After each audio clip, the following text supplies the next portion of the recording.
the Khalifa Institute is a brand new institute, well, 3 years old at the moment, but you're doing exciting things. What exactly are you doing in this new study of sequencing? What have you achieved so far? Our goal is over the next 5 years to set up the infrastructure and then do the research that eventually will allow us to interrogate every patient's tumor at MD Anderson if standard therapy isn't curing them, to find out what the genetic or RNA or protein abnormalities are in the tumor that will allow us to give targeted therapy to the patient. How much evidence do you have that the idea of doing gene analysis, looking at pathways and analyzing the individual patient will actually work in refining therapies? Well, it's a wonderful question. And back in 1980, when I first got into this field, we didn't have much evidence.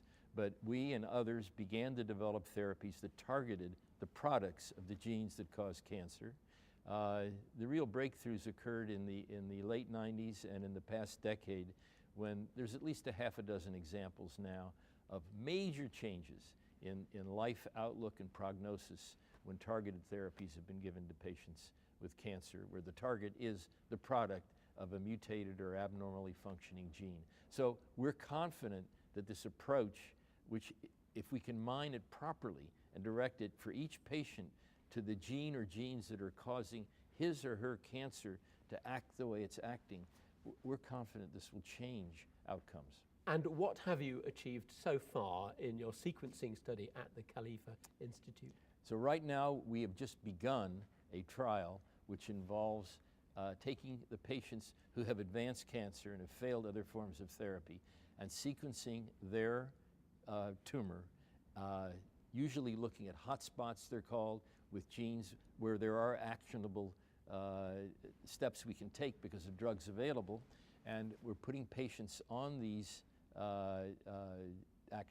targeted drugs based on this information and beginning to collect the data. We've got to show that this works. This is all research. It's paid for with philanthropy and hospital margins and the sweat, blood, and tears of volunteers. We have to show this works so that it becomes part of standard of care. And that's really one of the goals of the Khalifa Institute. Right. What's your message then to busy cancer doctors out there on this topic?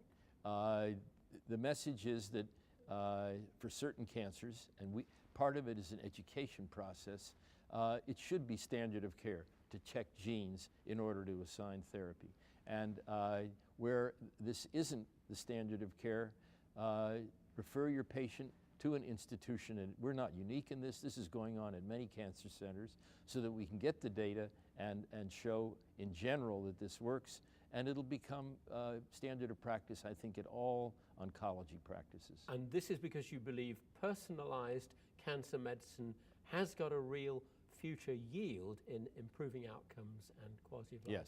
Yes, and I think that there are many ways to improve death rates in cancer. One of them is prevention, and others stop smoking. I always want to say that because 30% of cancer deaths are due to the effects of cigarette carcinogens. But I believe that targeted therapy is an important added dimension now in approaching cancer care, and we're going to increase the cure rates. John, thank you very much.